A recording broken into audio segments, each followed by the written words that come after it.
So today I'll introduce the procedure to perform experiments and facilities, high pressure, temperature, furnaces. Particularly the first part of the lesson will be about experiments with ex situ view. So it means furnaces where you put your sample, you play with pressure and temperature in order to investigate your parameter space that you want. So in terms of also water content, CO2, and so on, trying to reproduce process, magmatic processes. And then what you need to do, you have to quench your sample. So it means to cool down quickly your sample in order to freeze the textures that you produce during your experiment. And then you can look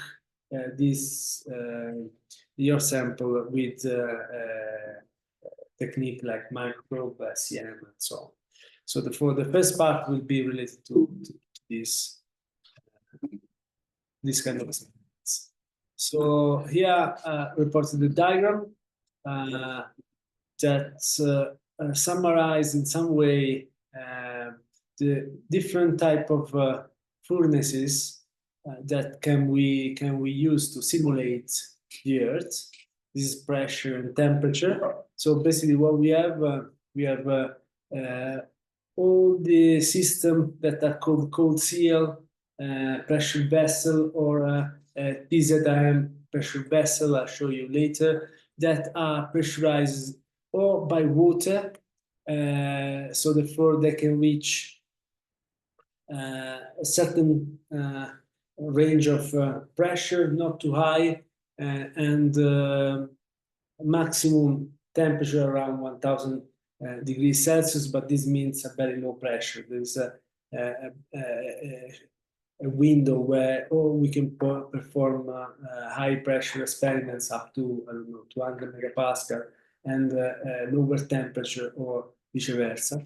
And then there are other furnaces that are pressurized by gas, usually argon, where also I'll show you the vessel is with different, the vessel of these furnaces can be different, so different alloys. So therefore we can reach a higher temperature, lower temperature, depending on the alloy of the vessel. I'll talk about this more in detail later. And then this gas vessel can reproduce crustal condition, not very deep crustal condition, maximum, I would say, 400 megapascal. And then if you want to go higher in pressure, we have to go towards piston cylinder apparatuses, non-hand or hand-loaded piston cylinders apparatus. I'll talk about this later, where we can simulate the deep crust, the shallow mantle, or up to, I would say,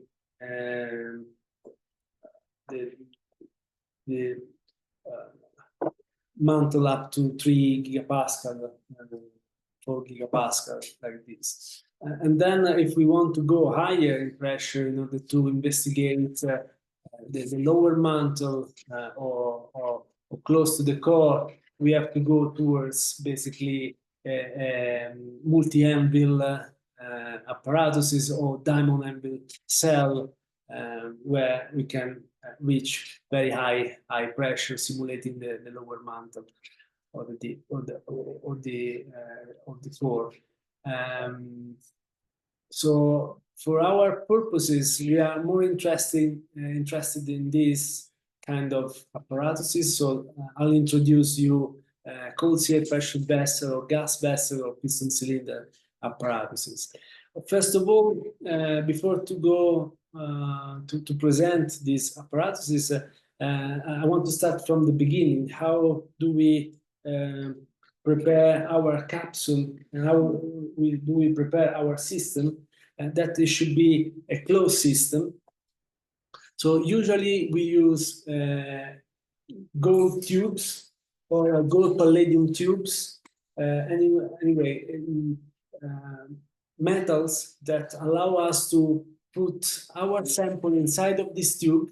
We can weld this extreme part of the tube, leave some space for instance, if we perform the compression experiments, our magma at a certain point will expand because bubble will grow. So therefore, we have to leave some space that is empty, and we weld the other extreme. So therefore, we create a capsule that is a closed system with our sample inside. Our sample can be just powder that is grounded, and you make a powder, or you can start from a glass, whatever you need to as you want to start your experiments, or your starting material. So if you want to start from a glass, you have to produce a glass and then put it in your capsule. If you want to start from a natural sample, you can just make a powder and put your natural sample there. We can put water inside, we can put CO2, and then we can weld the capsule. Usually, this is a gold capsule, so we have to consider if we use a pure gold capsule, the melting temperature will be around 1068 degrees Celsius. So therefore, we cannot perform experiments higher than that. So therefore, if you want to investigate basalts, of course, it is not convenient to use gold palladium because otherwise you cannot reach temperature where crystallization will occur. Then another alloy that can be used is silver palladium. Silver 75%, palladium 25%. So adding palladium, basically you can increase the melting temperature. Here I reported a diagram where there is the amount of palladium in the alloy versus the melting temperature. And this is a phase diagram like we did. So this is the liquid, this is this is, everything here is liquid. So our alloy will be completely liquid. This is the liquidus. And more or less with 25 palladium, we are around 1200 degrees Celsius. So we can reach that temperature. Increasing palladium, of course, we can increase the amount of the melting temperature. What we need to consider if adding palladium will cost a lot. So therefore we have to balance. And the other point is that adding palladium will be much more difficult to weld our capsule. It's not easy to weld. And so therefore the risk is that we waste our tubes because at the end we cannot close our system. So another alloy that I really like is the gold palladium, gold 80%, palladium 20%. So with 20% of palladium, basically you can reach temperature around 1300 degrees Celsius. So this alloy is very good to, for instance, to investigate battles if you want, because you will not have any problem. So in terms of capsule shape, there are several ways to close the capsule, as you can see. Basically, so the approach is you weld first a part of it, you put the water, your powder, and then you weld the other part in order to close it. And this can be one approach. The other approach that I really like, particularly when I perform experiments with piston cylinder, is to make like a can. So therefore you have your cylindrical tube initially, and then you have two foils, and you weld the first foil closing the bottom of your capsule, and then when you put water and your starting material, you will close the other part on the top, just like a can. And after that, so before to close your capsule, what you want to consider is the amount of water and CO2 that you want to put in the system. So therefore, what you need to calculate is exactly what we did yesterday or the first day, and what we will repeat tomorrow is just to calculate the solubility of water if you want to just put water in your system. So therefore, you know that you want to perform an experiment at 60 megapascal, for instance. You want to know, you want to be under water saturated condition. So therefore, in your basaltic system, you calculate the amount of water that you can put. The water can be added by a micro syringe. So you will exactly put the right amount of water that you need to saturate your system. Okay, so that is the approach. If you want to add also CO2, is a little bit more tricky, but in terms of calculation, is what we discussed so far, how to do it. You have to add silver oxalate into together with the powder. That when you will melt everything, you will produce CO2, and the CO2 will be dissolved in your system. So this is the approach. So therefore, this is the first thing that you have to do if you want to work with hydrous samples. If instead you want to work without any pressure, you can perform experiments at ambient pressure, like you see now, or when you want, if you want to start, for instance, with a glass, with a pure glass. For instance, if you take your lava or your scoria from the field, what you want to do is to remelt everything in order to homogenize your starting material. And what you do, you will do this with high temperature ambient pressure furnaces like this. And usually you use a platinum crucible like that. And you can use furnaces like this, that they go up to 1400, 1500 degrees Celsius. So this is the procedure. You put your crucible inside of your muffola furnace, you close, then you increase the temperature up to whatever.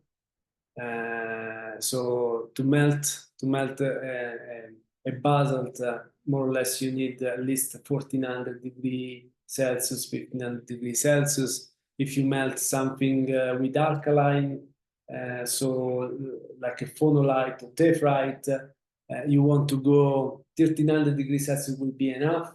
And you want to melt it for a short time, like a couple of hours, and then you cool down and you make a powder again, and you repeat the procedure. You don't want to melt for a long time, because the risk is to lose alkali, particularly sodium, that is really volatile.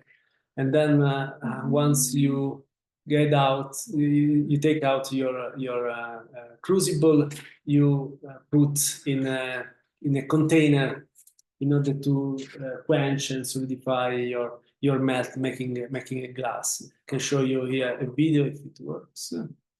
Yeah, yeah. We are pouring. This is a basaltic melt from Etna. Of course, when it's cooling down, then it will be very rigid at the end. You have to break with that. And how do you clean it then once it's cold? You will take like a piece of glass. It doesn't stick on the. No, it doesn't stick on the container. Wow. So and then you produce all this glass here. The container is platinum. The crucible, yes. This is just no noise container. There is this material that is refractory, and this is something. No, it doesn't melt. I don't remember what material it is. No, but it doesn't stick. It doesn't melt. And okay, some picture, some picture of my lab, so therefore I'll appear on the picture. This is so now I move. So from here you have your glass. So therefore in your capsule you can put all your glass, homogeneous glass, or you make a powder of it if you want to. So this depends how long you want to spend in. Make your starting material hydrous. If you start from a powder, so if you put your water with the syringe in your capsule, you add the powder, you close your capsule. If you start from this condition, it will be much easier to dissolve water in your starting material because the water will be attached to every grain. Okay. If you start from a glass, of course, it will take a little bit longer. So therefore, you will have initial duration of your experiments where you have to wait in order to dissolve the water into your starting material on the glass. So you have to consider that. So like it can be 3 hours, 6 hours, depends also on the diffusivity of water into your starting material. It will be much faster in a basalt. It will take longer in a rhyolite because viscosity. So therefore now I move to present several furnaces that can be used for magmatic volcanology purposes. This is a vertical furnace. This vertical furnace works at high temperature up to 1400 degrees Celsius, ambient pressure, and the spot size, the hot spot size, so the hottest part of the furnace is here in the middle. It's more or less 3 centimeters. Okay? So we can use a big capsule or big crucible to perform our experiments. Relatively big crucible, I mean, 3 centimeters, and then we will see later is quite a big hotspot, where the temperature is constant, and then you have from the top and the bottom of the crucible, you will have a gradient of temperature. So therefore, you want to avoid the gradient, otherwise you cannot control the temperature exactly. And this is the first. So where you can perform ambient pressure experiments, simulating, for instance, lava flows, so with this furnace, you can control also the cooling rate. You can do a cooling rate, a reheating with the heat rate. You can play with temperature as you like.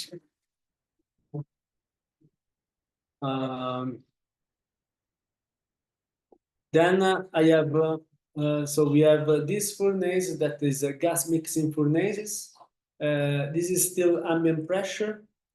But the furnace in itself can reach 1600 degrees Celsius, and particularly this furnace, it's useful to control oxygen fugacity because you can mix gases into the where the crucible is. So therefore, you can control and you can recreate very reduced conditions in a controlled way. So these furnaces, for instance, are used to make glasses under fugacity controlled conditions, or you can, a lot of planetary scientists use this gas mixing to reproduce magmatic condition on other planets. Okay, or to study meteorites and this kind of thing. So this is still ambient pressure. Then we move towards, I would say, moderate pressure. intermediate pressure, and here we have a cold seal pressure vessel. This the lab that we have in Camerino, and here the maximum temperature that we can reach is 900 degrees Celsius, and the maximum pressure is 200 megapascal. Then depends. So if we go to at 200 megapascal, we can stay at 900 degrees Celsius just for a short time. The risk is that the bomb will, every vessel, this is a vessel, I can show you maybe better here. This is the vessel where the sample is located. So this is called also bomb. And your sample will be located here, where there is the hot spot. This is the furnace around, this is the furnace, okay? You have heating elements all around bomb, but the hot spot will be here, okay, in the top part of the bomb. And you have basically a thermocouple that enters from the top of the furnace, basically from here, and goes into the bomb. The bomb has a tiny hole on the top in order to accommodate the thermocouple, and you can measure the temperature constantly. You can track the temperature during your experiment. Now, Excuse me, what is the size of the sample? sorry? What is the size of the sample that you can put? The sample is more or less with this size. I can show you. So this size that is more or less, this is 5 millimeter in diameter, more or less. Maybe less. 1, 2, 3, 4. More or less 3, 4, 5 millimeter is the maximum diameter. You can have this kind of the length. I would say maximum is 2 centimeters because the hot spot more or less is 2 centimeters. Yeah, 2 centimeters is the hot spot. And Can I ask you? yeah. Why do you use gold? I didn't get it, but you use gold and then you put inside your sample. I'm not sure if I understood. Okay, this is a good question. If you want to work with magmatic, with like evolved magmas, like rhyolite, you can use gold because you're basically the condition where crystallization will occur will be lower than 1000 degrees Celsius. So therefore, the risk is that you don't melt your system going at higher temperature. You don't need to go at higher temperature. And then gold is very good material in order to keep the water into your system, to recreate a closed system. So the gold, the hydrogen will not go out so quickly. So you don't lose water during long experiments, okay? It will not react with your starting material. So, and particularly the other important aspect that I forgot to say, that all this alloy like gold, silver palladium, gold palladium, will not take iron from your starting material. Because if you use platinum, platinum will take all the iron that you have in your starting material. For instance, if you work with basalt, the risk is that half of the iron will go into the platinum, so therefore your starting material will change quite quickly, and so therefore you don't know what. At the end, you don't have control on the composition of your starting material. Gold palladium, and silver palladium, so will inhibit this diffusion of gold. And then particularly the fugacity of hydrogen is quite reduced. Okay, of course, if you perform very long experiments, like 1 month experiments, you have to consider that some water will be lost.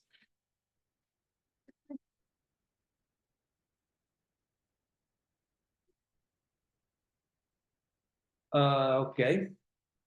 So therefore, these furnaces are really good to reproduce magma chamber condition or conduit condition using, I would say, more evolved magmas, because the maximum temperature that we can reach is 900 degrees Celsius. So therefore, to study rhyolitic magmas or dacitic magmas or trachytic magmas are really good.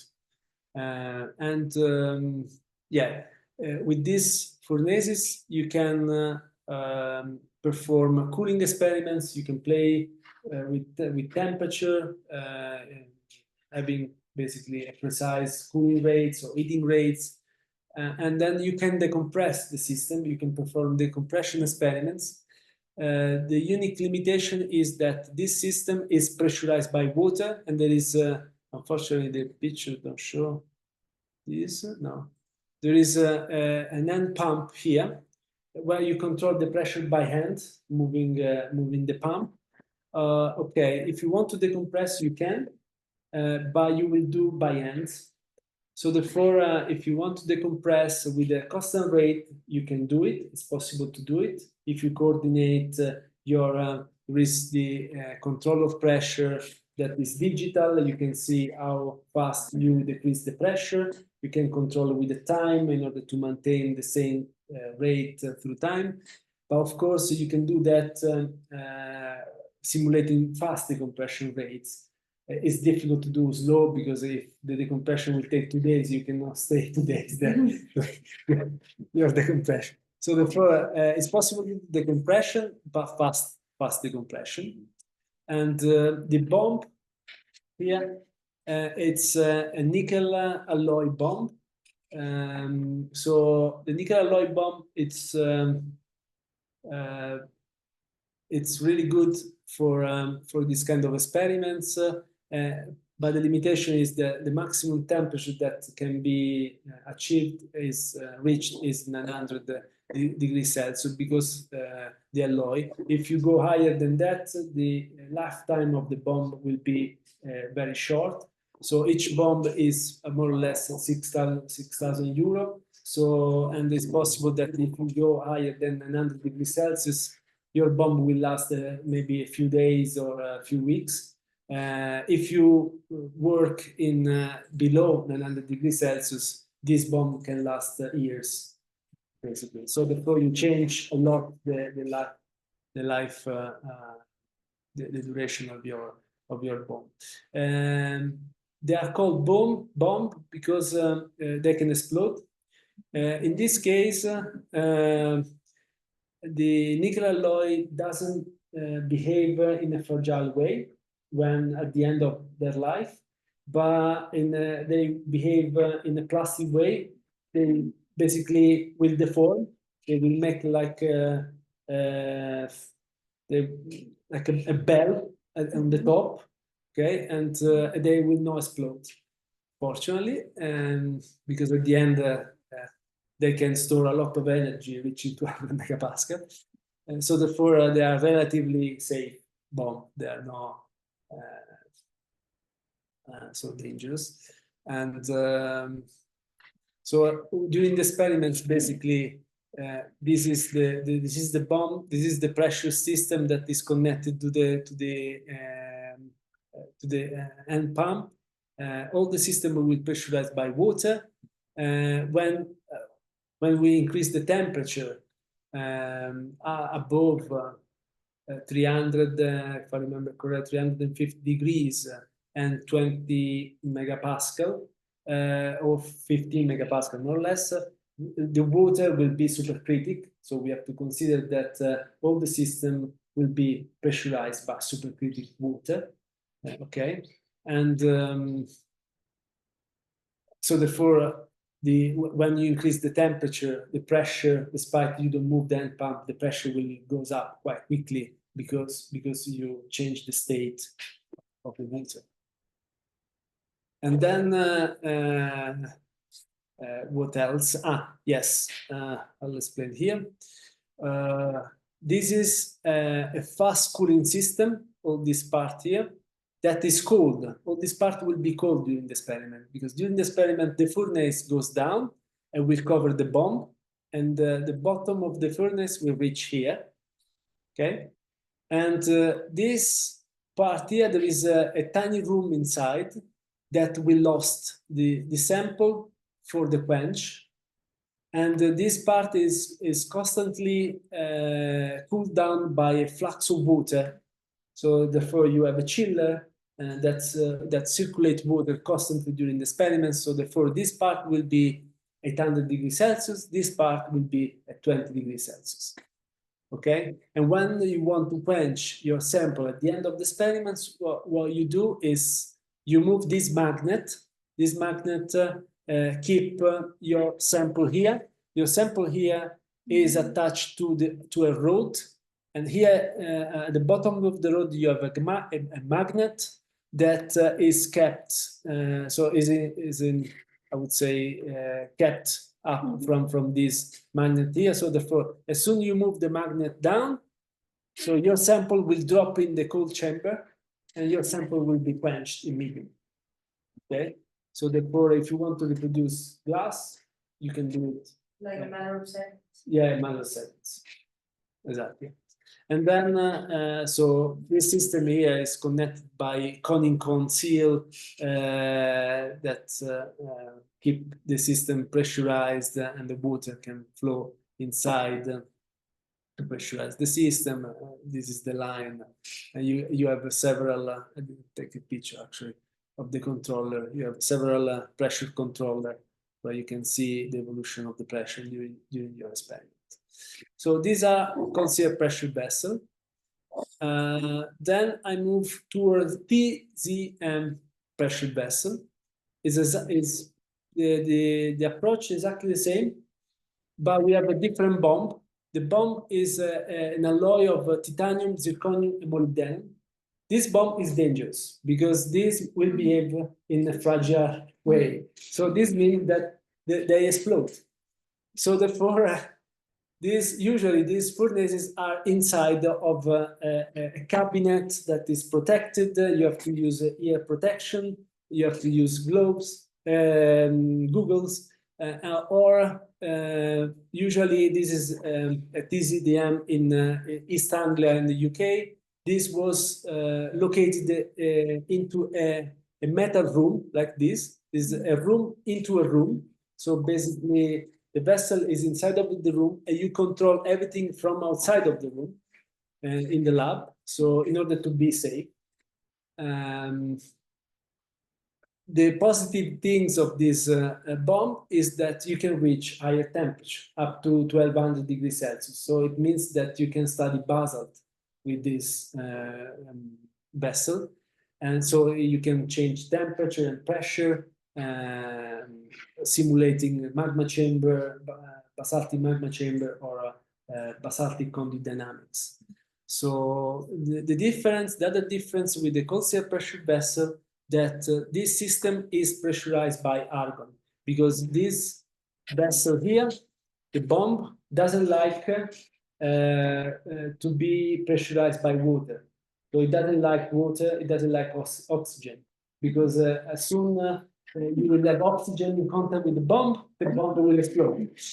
So therefore, inside it is pressurized by argon, and outside it doesn't like to be in contact with air. So therefore, there is a shield that will cover the bomb, and into the shield will be argon will circulate in order to keep oxygen-free the environment.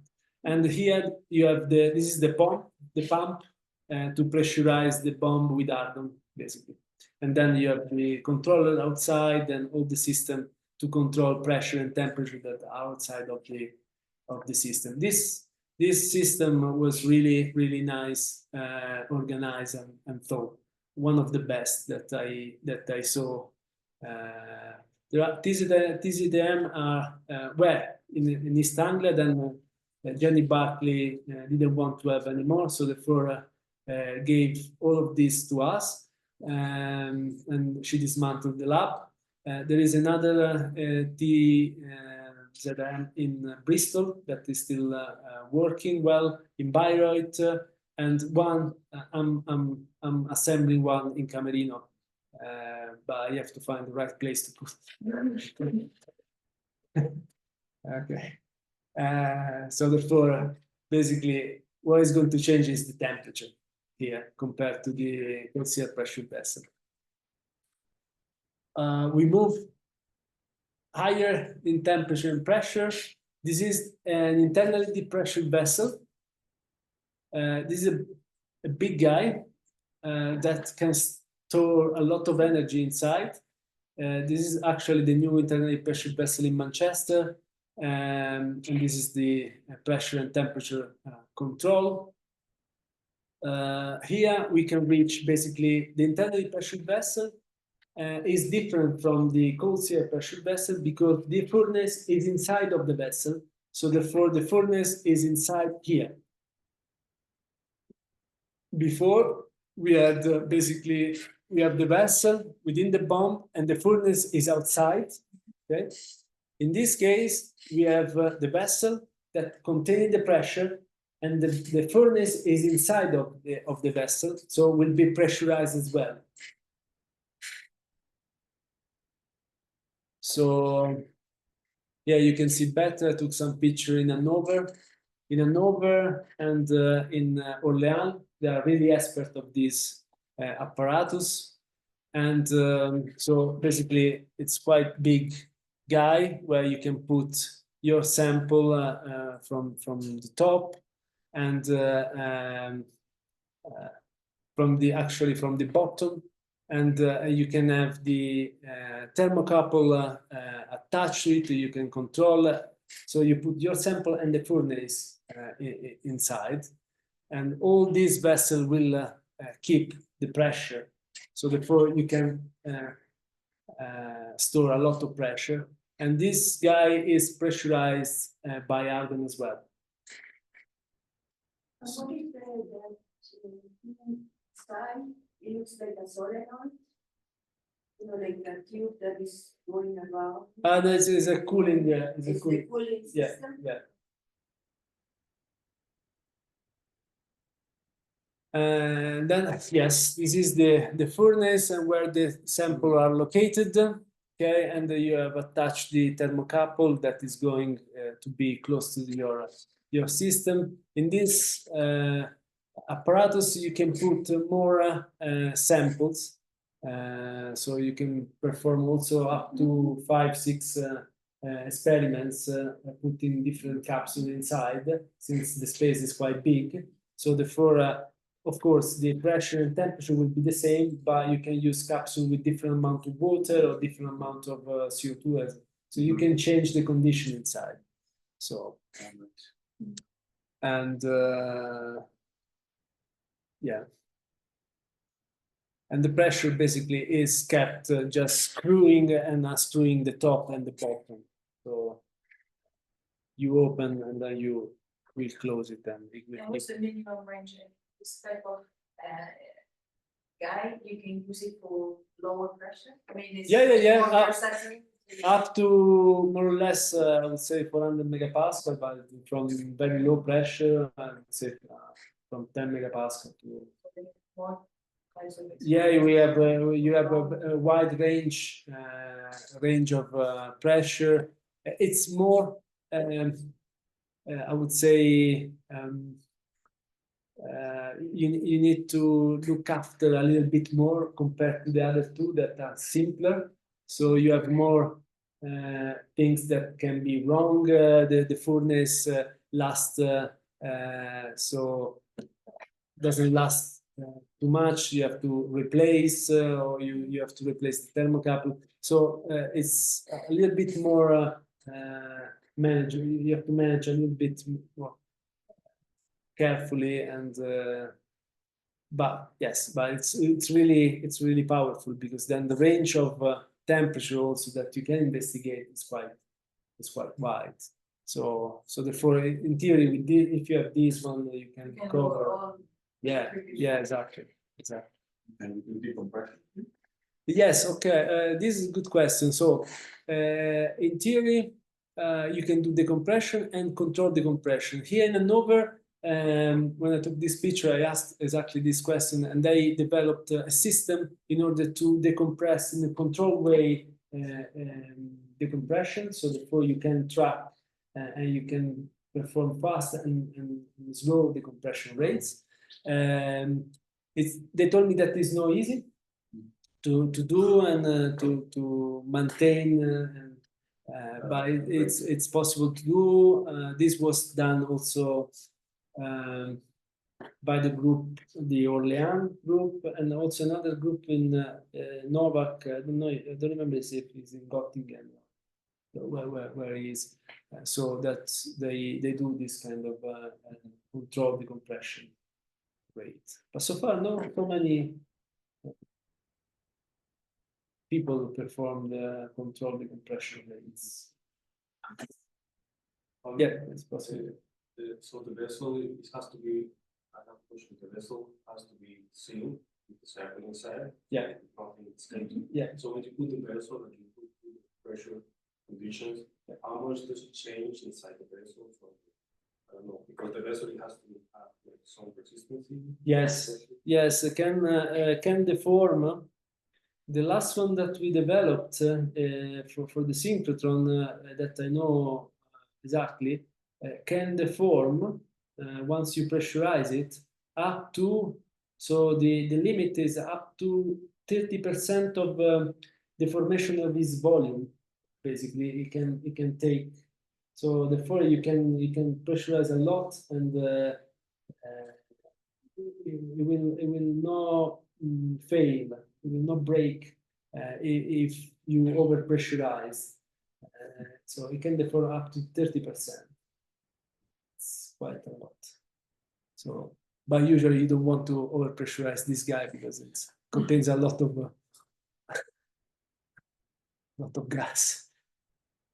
They told me that just once this part failed, and they had an hole on the ceiling. Just once happened. Nobody was during the night. Nobody was there, but this was stuck on the ceiling with a big hole, and I think also part of the windows was partially destroyed. Another question. When you do this type of experiments, there is any way that you monitor what is happening while you are changing your conditions, or you reach your conditions and then you take it out? Actually, you can control pressure and temperature. You have this controller here. Well, you can control. You can change pressure and temperature as you like. So therefore, yes, you can control it. You can. This guy is attached to a computer where you can record pressure and temperature when you change it. How do you know what is happening inside? No, you don't know. In fact, these are, as you will know here, these are an experimental approach with the ex situ view. So it means that you have to quench it. And then once you quench it, you take your sample and you look the sample after the experiment is finished. You don't see in real time. These are introducing ex situ experiments. So and there is no way to put some sensors to monitor, I don't know, ultrasonic or something, but it has to be something that can support those type high temperatures and pressure. I think the purpose for doing experiments is just to then look and understand what is going on, because you don't know exactly, and it's difficult when crystallization will happen or decompression. I think it's difficult to track what is going on inside of your capsule. It's nobody has done this before, I guess. No. I guess because we need to have some very special sensors.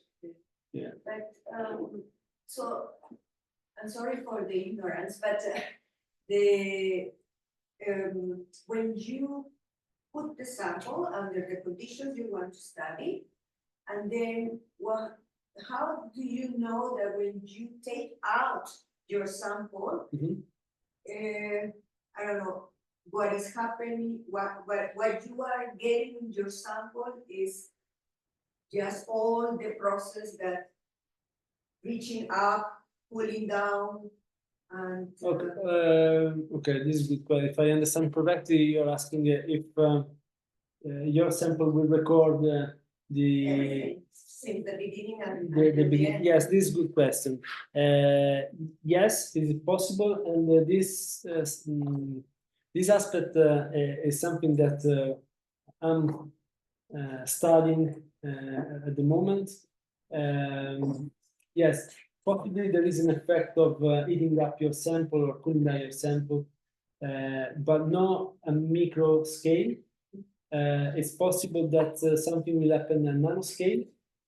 If a nanoscale is going to happen something during heating before your target condition, I think this can affect your results. But this is an open question that we are studying now. So far was a bit ignored, this aspect. And instead probably is an important question.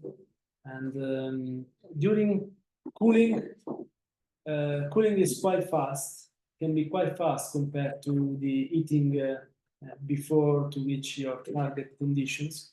So therefore, it's possible that so we know that doing this fast cooling, this fast quenching, you basically freeze your system quite quickly. So therefore, you can take the picture of your what was going on during your experiments. You are not adding extra processes, but of course you need to have a fast quenching. For the eating part, it's a good question. It's something that yeah, it's under we are considering this, and I don't have a definite answer about that.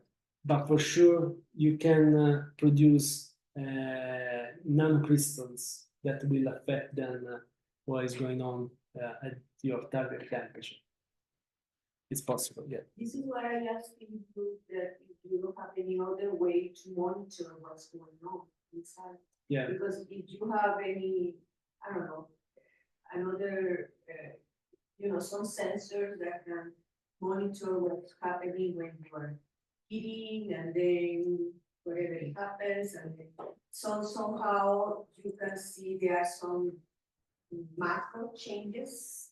And then you can infer that whatever is, whatever happened during the experiment, because now it's just the beginning and then, Yeah. But in fact, with this technique here, what is possible to do is to to avoid this aspect. Because at the beginning of the experiments, your magnet will be down, so your sample will be here. What you can do is you can pressurize and heating up your bomb in order that your bomb will be ready for your conditions, and then you move up the magnet, bringing your sample from ambient temperature to the condition that you want. So in this way, in some way, you bring your sample directly at your condition, and probably you can avoid maybe effect of the initial heating. This can be done with this apparatus. It's, I think, difficult to do with this. I don't remember the heating rate of this guy, but what we have is relatively slow, I would say. It's 50 degree per minute. 50 degree per minute, yes. Maximum 50 degree per minute. So therefore, will pass several minutes before to reach, I don't know, 1200 degrees Celsius, yes. So.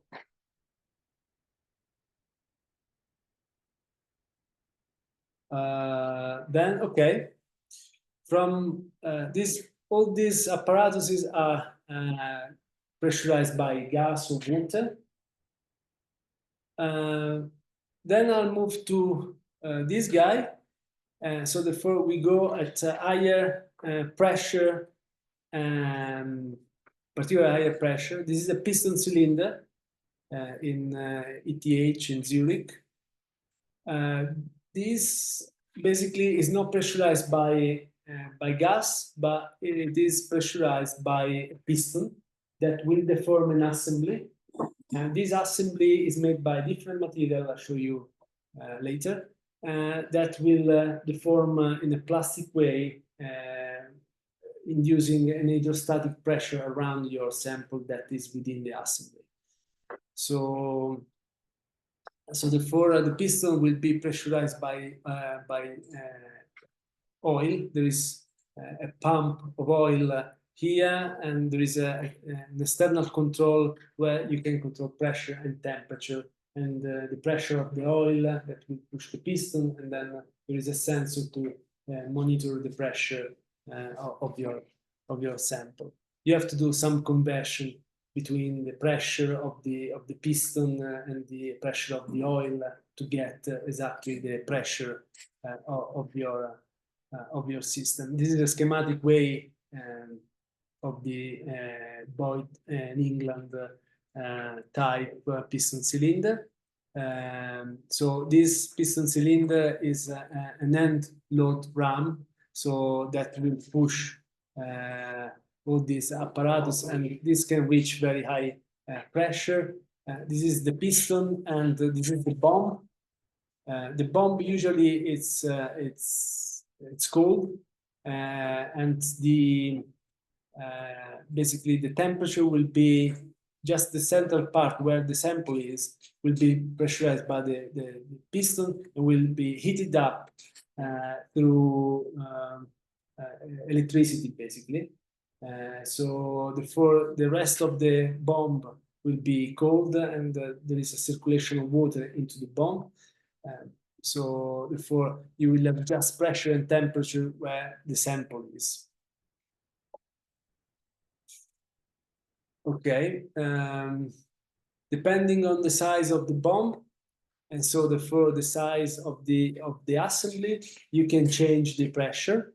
So the bomb is this one, okay, and so the unit part that will be heated up is this, where the sample will enter here. The assembly is cylindrical.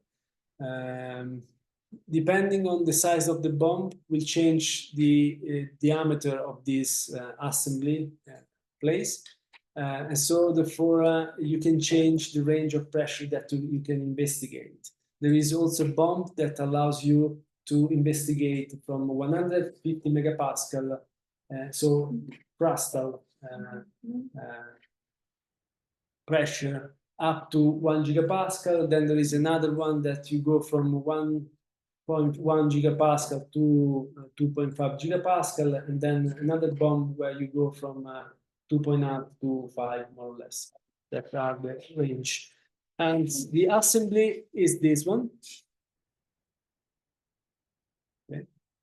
So you have this steel plug that is this one, okay, that will be in contact with the rest of the assembly. And around this, you will have this is pedophilite, yes, pedophilite, just to isolate the steel from the bomb. So in order that everything will be isolated from the bomb, and the electricity will pass through, reaching the sample. This is the thermocouple that is going to be close to the capsule. This is your capsule. Will be not in contact with your capsule, because if the metal of the thermocouple will touch the metal of your capsule, it will not work anymore. So therefore, it will be separated by a ruby disc And then you have from the center, you have the capsule, you have the MGO cylinder, okay, that will contain your capsule. All the parts are filled. So you have a rigid MGO cylinder here, a rigid MGO cylinder here. The rest will be filled by powder. You don't need to have any gap inside of your assembly, because everything then will be squashed down by the piston and has to deform in a homogeneous way in order to induce hydrostatic pressure around your sample.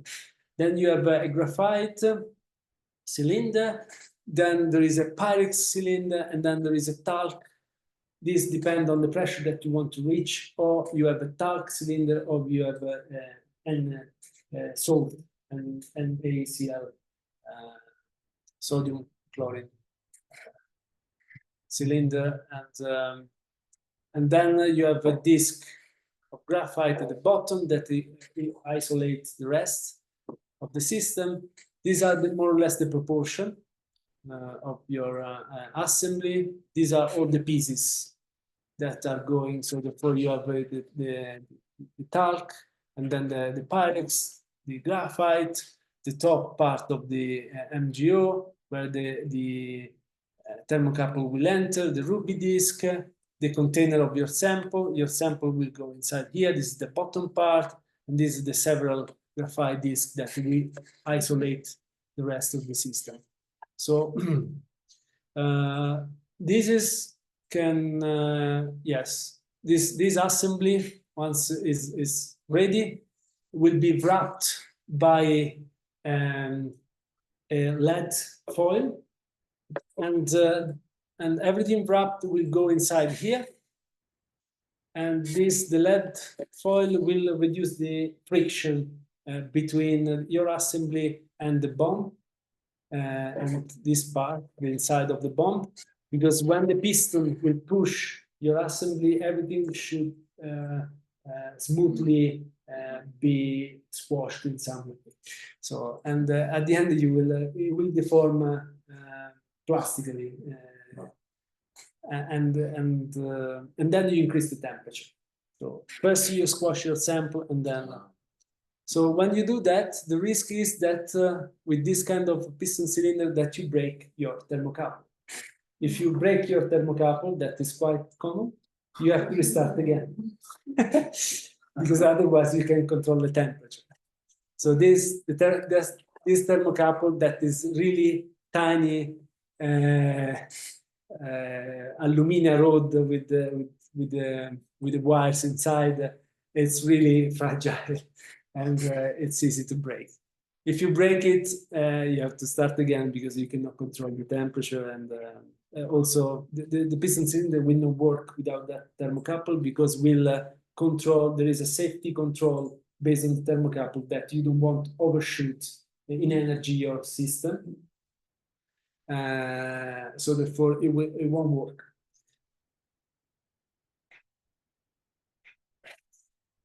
Then here we have another piston cylinder that I mentioned a couple of days ago. This was made by the depth of the earth. Oh, well, so I introduced now, was assembled. Okay, you don't buy this. This was assembled. This was assembled by Peter Ulmer and Max Schmidt, DTH. They have several of them. This is the Boyd and England type. This instead can be bought from this company, Depth of the Earth. Wait, sorry, I'm going back to the Manchester, the one that has Manchester and I think. Yes. Is that also assembled? Yes, yes, that's completely, yes. All of them, what I showed so far, all of them assembled. Right. So none of them you can buy. Do you have any idea of how much it costs to assemble the one in? I can tell you. I don't know exactly. I can tell you. Yeah, David Neve assembled these with the with the Hanover support. Mainly the one because the one in Manchester is the same. Like, It's new in Manchester, but it's the same like in Orleans, right? It's exactly the same the Hanover one, because David studied in Hanover, and Francois Holz and Renata Mev helped him to build a new one. So I think some parts were built in Hanover, and then they were moved to Manchester. Oh, okay. And maybe we like, you know, have an idea Yeah. how much it costs. Yeah, I can tell you exactly. So, we can ask later today. It's quite easy. And then this is a piston cylinder. You can buy it. So this is much smaller, but still you can reach the same pressure conditions that I mentioned for the boiler in England type, but you have to change just the bond, and it works exactly the same. This is the oil pump to increase the pressure inside. It's just the assembly, the organization of the assembly is exactly the same, but is positioned upside down. In this piston cylinder, the assembly will go from the top to the bottom. In this piston cylinder, instead, was organized in a different way, but it was in exactly the same way. This is the temperature controller and the pressure controller. It's much smaller. You can put in a table and use it. Okay. Okay, I said I think everything about this. Yeah. Okay, these are the type of experiments that you can do.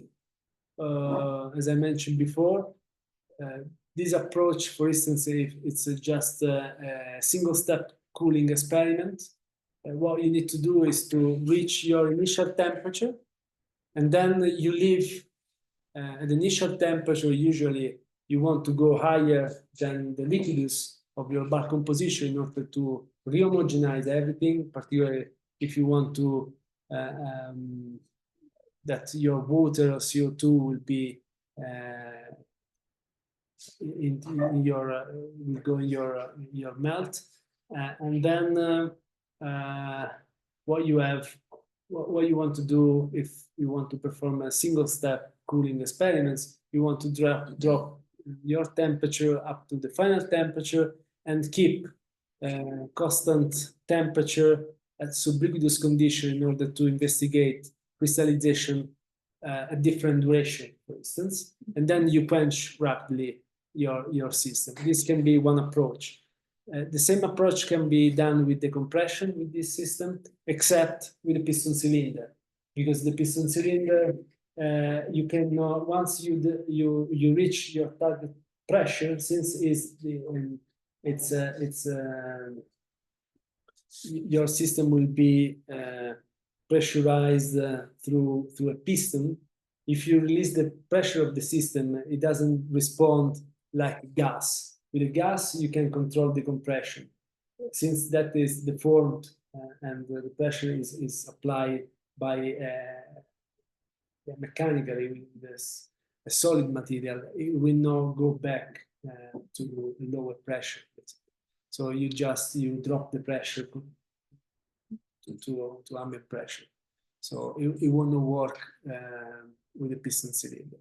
So this kind of decompression experiments can be done with gas furnaces. So therefore you have the same approach.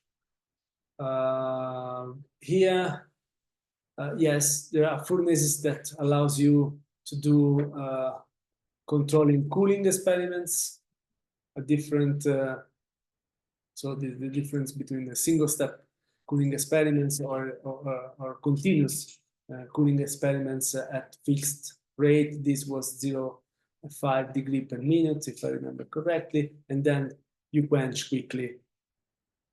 This was recorded by a computer attached to the temperature controller. For instance, these are the experiments that we performed with knowledge. Why do you have between 150 to 50 these oscillations? The oscillation are tiny, are related to the furnace. So you can have a bit of oscillation, yes. But this was for our furnace in the 4D experiments. Actually, I reported just this just to show the possibility how you can do experiments. So you can do single-step experiments or continuous cooling experiments or continuous decompression experiments with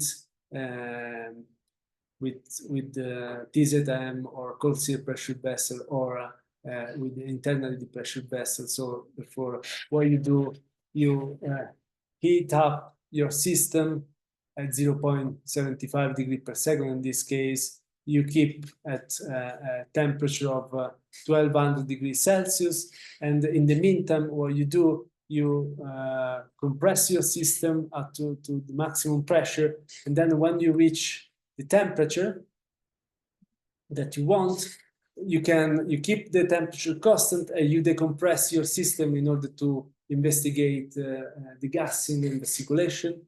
Okay, and you can control quite with our apparatus, with our internally pressured vessel, we can control the compression quite well, quite precisely. So therefore, you can apply your the compression rate. And once you reach your target final temperature, you can cool down the system. In our system, still quench is not developed. Still, we have to cool down slowly. So therefore, we know that at the end of the experiment, so our textures will be completely different from this point. But since we perform in situ experiments, in this case, we record this part and we use just this part, and we don't care about this. So we have to develop the quenching part. But just to show that you can do different profile of pressure and temperature with this system. At the end, what you get with the ex situ, when you quench your sample, you will get your sample within a capsule.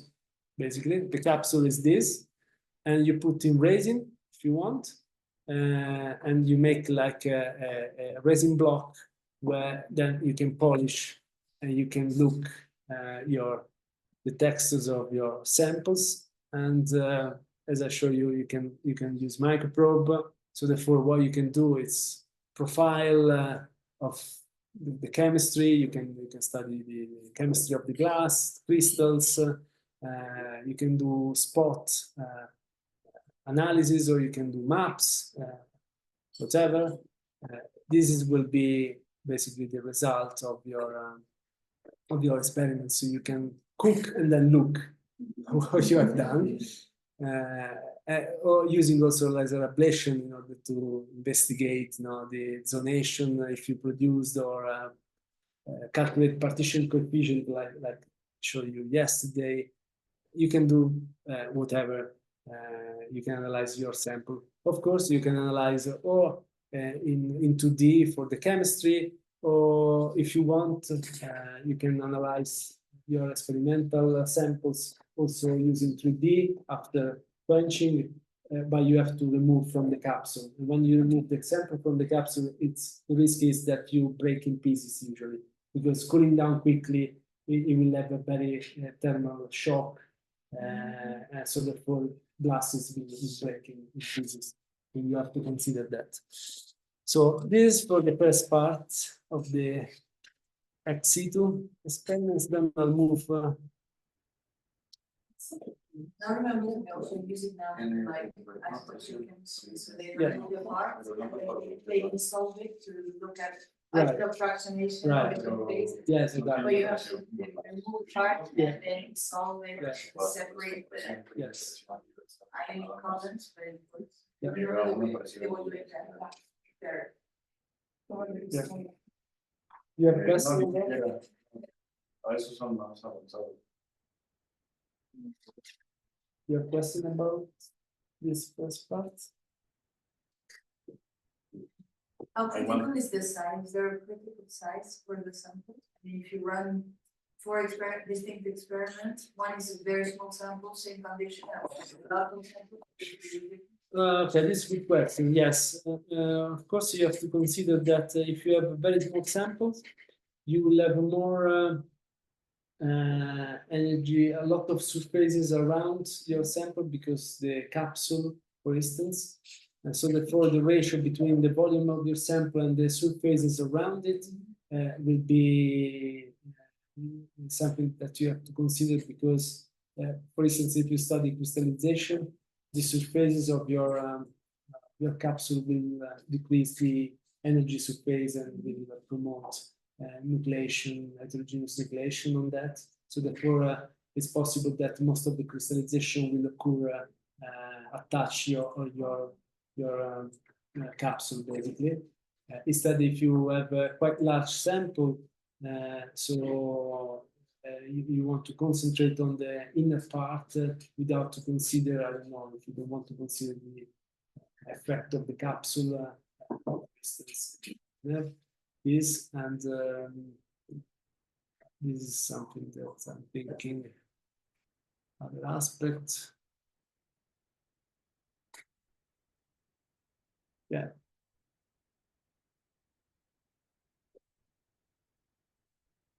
Yeah, it's mostly this. I think if you want to have enough space to see, for instance, homogeneous nucleation.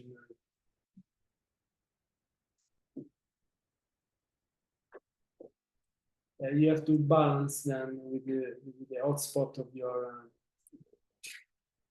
tournays. You don't want to have a bigger sample of the hotspot, otherwise you will have a thermal gradient and you will see it within your sample. Or something that if you can control it, like the last experiments that I performed using this piston cylinder here. This one. Basically, the hotspot of this piston cylinder is quite small. What we did, since the calibration of the temperature and the hotspot is quite precise in this hotspot, we used this gradient. So we made the capsule slightly bigger than the hotspot in order to have the gradient. And we know exactly how big the gradient is from the hotspot. And what we did with the same capsule, you see that the bottom that is in the hotspot has a certain mineral assemblage. Moving to the top of the capsule is completely different. So therefore, with one experiment, we used basically we investigated two conditions because we know that the bottom part is exactly that temperature and the top part is 20 degrees less. So therefore, basically with one capsule you have two experiments and you see so you see, and we investigated the equilibrium of some phases. You see that some phases were appearing on the bottom and not present on the top. So therefore, in some ways, like you put the liquidus, and we use this technique, but you have to have a very calibrated system. You have to know very well, otherwise you cannot do that. So otherwise you are lost. Only the pages you have the sample. It's like I can have a lot of traces around the sample. Does it change the pressure of the sample? The pressurizing? Yeah. I don't know if those vessels have a resistance. If the pressure inside the sample is different, it's different. The same. I don't know. Well, for the piston cylinder, you mean? No, yes, because with the sample and the sample inside can, yeah, and then we squash at 100 megapascal, you will see that your system is completely squashed. Yeah, no, he will register the pressure. I don't have a picture of this was made. I don't know. I don't have a picture of. No, they are completely, the capsule is completely squashed. You see that if it's particularly gold, if you use gold or gold palladium, they are quite ductile. So at high pressure, high temperature will yeah, will be quite soft as material, so it will deform quite yeah, fast, yes.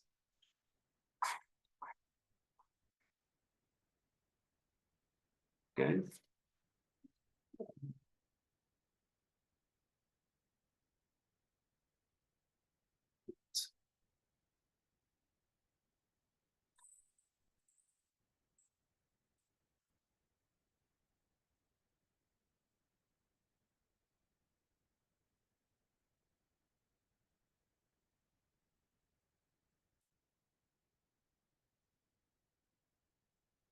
Okay, this second part is what partially I introduced yesterday. It's about for the experiments combining X-ray tomography with high pressure, high temperature apparatuses. This can show you what is possible to do with this approach.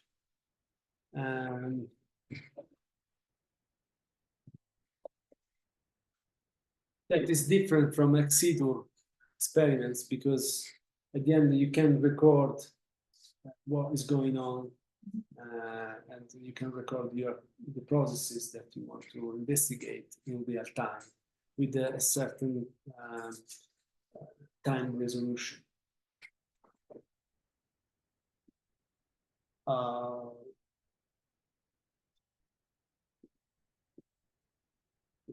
So is a bit the outline of this presentation, and so why kinetic processes are important we introduced in the previous one, and the difference between equilibrium and disequilibrium as well.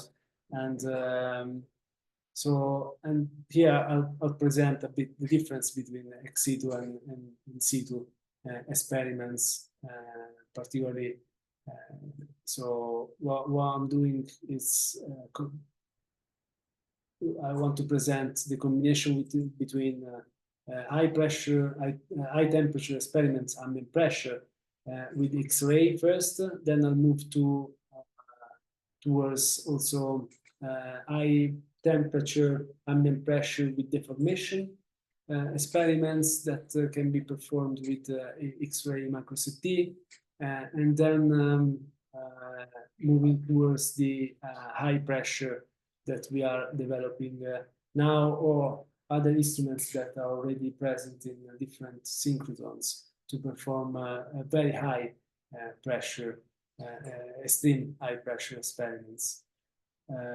So the last part will be about intermediate pressure. That what I call the intermediate pressure. I mean the pressure that are interesting for us. So I mean like magmatic pressure.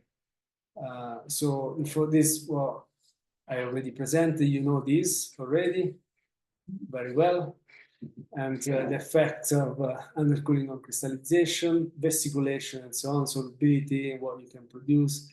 We discussed this. So why do we want to study, for instance, bubbles and crystal in 3D? It's because we can really calculate the volume in 3D. And with ex situ experiments, the problem is that most of the time you take your sample, you analyze the chemistry in 2D, and you try to quantify also the your samples in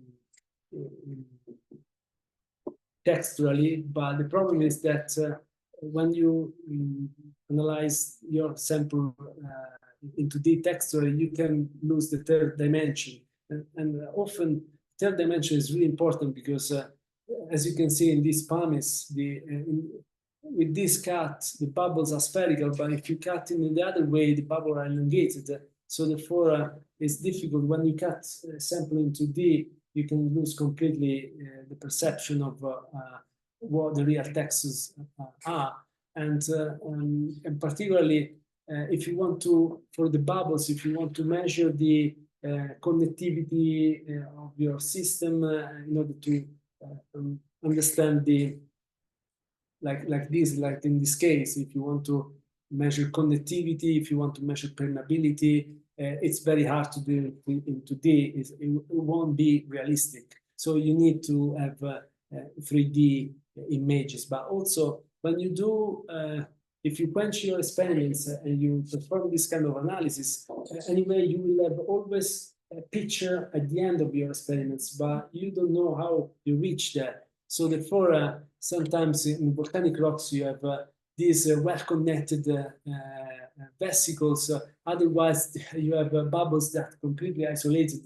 This will control the, as we discussed yesterday, the eruptive style. But how you reach there is quite complex. Or other processes like magma mixing, you see all the time the final products. This is natural rocks in Yellowstone where rhyolite and basalt are mixed together, and here we analyzed the complexity of the interaction between the rhyolitic filaments into a basalt, how the crystal can be exchanged during mixing. But anyway, we have a final picture of these processes, but we don't know exactly what produced this. So the complexity of as you can see, if it works, okay. It doesn't work anyway. So the complexity and how, for instance, what we observed here with these filaments in 2D, that you can find the yellow one are mafic minerals like olivine and pyroxene. That there was a transition between of this crystal between the rhyolitic melt and the basaltic melt. Basically, during stretching and folding of mixing, you have this crystal can be transferred from one magma to another one, causing a lot of disequilibrium, of course. And you can picture with in 3D these kind of things, but having these processes reproduced in 4D would be great. And so one of the ideas is to go in there. This also, you can see the distribution of the bubbles from one part of the magma and the other one. So this is also very interesting, where you can appreciate this looking into in 3D and quantifying this process in 3D. So this I presented yesterday. This okay. It's clear that we want to go from optical microscope to the images that are powerful, but we want to push further. This is what we presented this morning, how we can produce, how can we simulate Earth, and these ex situ experiments that I presented today, called gas pressure vessel or piston cylinder. But what we want to see is the cake in the oven, how it works. And so the unique way to do that is we don't need to open the oven, but it's X-ray tomography. Basically, this I presented yesterday, how it works in X-ray tomography. Mostly we use, for this kind of experiments, we use synchrotron X-ray micro-CT, but it's possible to use also conventional source. The last experiments that we performed with Rafael was at Electra using conventional source. Also, of course, you have some limitation. With the synchrotron, you have a higher flux. So therefore, what is good that you can play with the phase contrast, as I explained yesterday. But having high flux, what you can do, you can acquire you can record your processes quite fast. So it means that if you want to record the vesicle process, the gassing processes in magma, that where we measured coalescence in 2-3 seconds, means that you have to have one scan every second in order to record properly. And this you can do just at the synchrotron, because you have a high flux, high energy. So therefore I skipped this part because we discussed yesterday. And phase contrast, of course, is important. These are just I want to explain you this a little bit better because yesterday I went fast. This basically you have an electron gun here. This is how synchrotron works. So you have this ring here, and you have the electron gun here. And this is Diamond in UK, close to Oxford, where Raphael and I worked for several years performing experiments. And you have this electron gun, you have a booster ring where the electron will be accelerated, okay? And then the electrons will be stored in this ring. This is a storage ring. And they will go, they circulate here. How do they circulate here? Thanks magnets. So the magnets will bend the electron beam, the electrons. And so therefore they are called bending magnets. So this means that there is a part that is straight, and then there is a bending magnet. They will deviate, and then they will deviate, and they will go around basically like this. Every time that the bending magnet will deviate the path, they will release energy, and this is called the synchrotron light. It's a beam that then you have a monochromator here. The beam will, the synchrotron light will be tangent to the ring. For that reason, the beam lines are located tangentially to the ring. Okay, and you have the synchrotron light will be stored in a tube basically, and then you have yes, like that. Okay, so there is the bending magnet that will bend, and then the light will be here. There are also ondulators magnet or other type of magnet that will focus the beam, or they will accelerate the beam in order that then the electrons continue. They will continue to move around.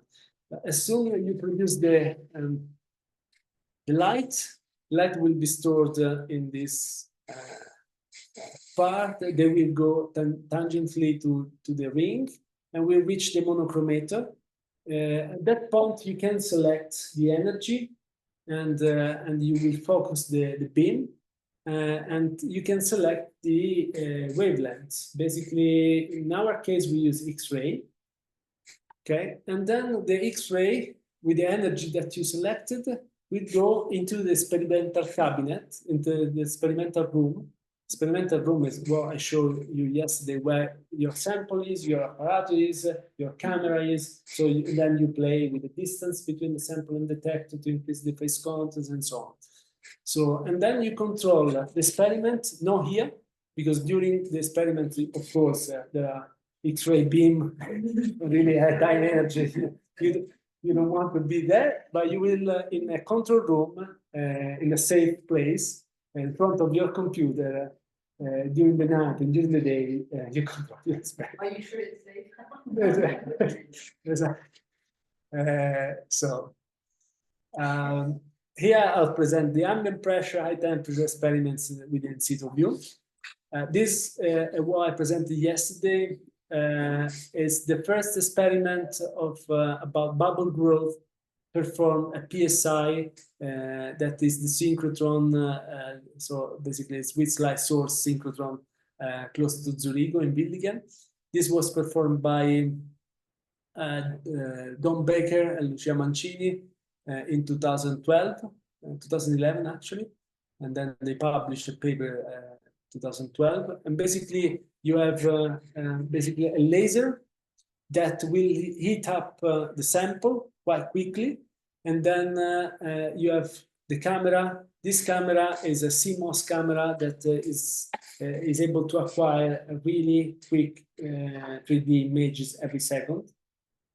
And this is the video that I showed you yesterday about this picture is a frame every second. You can see in 10 seconds how this hydrous glass from another glass became basically a scoria. And basically what you have at the end, it's a picture of every second of your glass becoming a scoria. So therefore you can track, these are 3D images every second.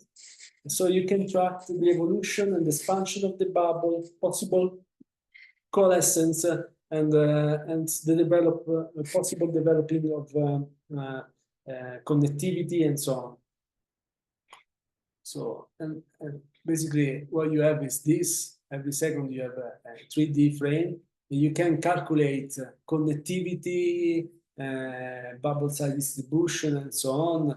At the end, what you can produce is this kind of diagram that you don't need to do in 2D anymore, but you can do in 3D with the actual volume and the real size of your bubbles, real connectivity, and so on. So, and this you can track through time. So therefore, from 0 seconds, from 10 seconds to 18 seconds, you have the crystal size distribution through time. This one approach.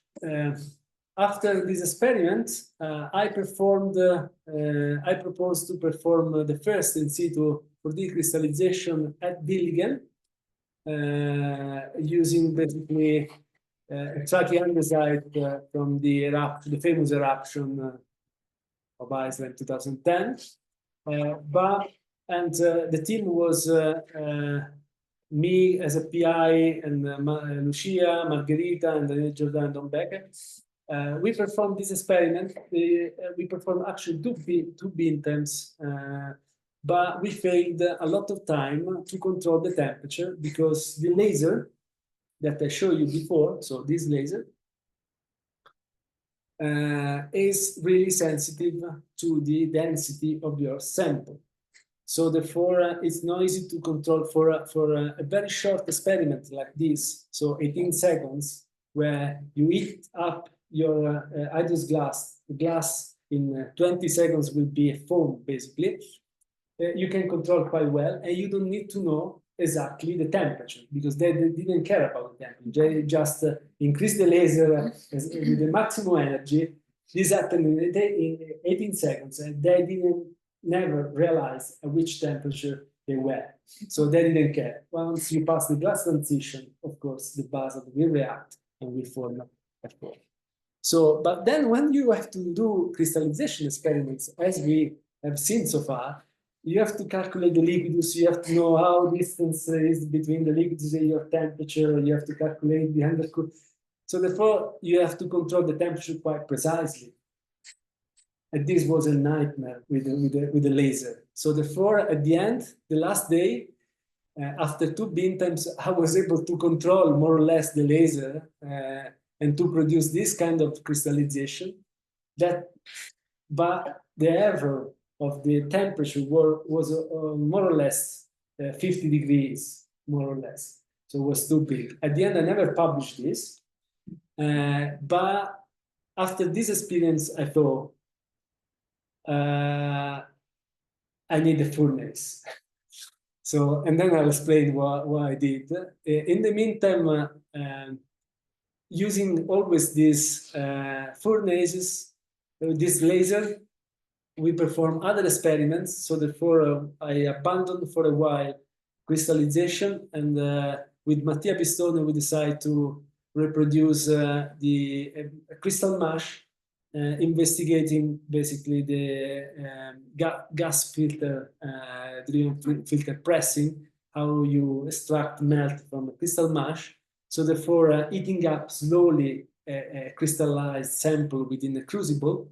So therefore, we created this crucible, we put this piece of glass with a certain amount of crystals already present inside. So we knew the amount of crystal, we decided like 40%, 60%, 70% of crystal that were into a glass, basically. That then heating up, we produce a melt. The glass was hydrous, okay? So therefore, what we did, we studied vesiculation yeah, you can see through time, starting from here, going vesicle in a crystal mash. And at the end, what we did, we studied how you extract melt from a very crystal bearing dacite. This also was napogranite. This was a dacite, if I remember. Oh, this was a dacite. This was a napogranite. So we investigated how we can extract melt during vesiculation of a crystal mash. This was an approach. Maybe I presented something here. No, this is just this was the mash basically, and this was the pocket of melt that degassed, and the melt was able to fracture the crystal mash and moving up. This was the unique successful experiments that I did with this laser. Then I abandoned this laser and I said, okay, I go back to crystallization that I was more interested, but I thought we need a furnace. For that reason, we thought about this furnace. We abandoned the laser with the emitting elements.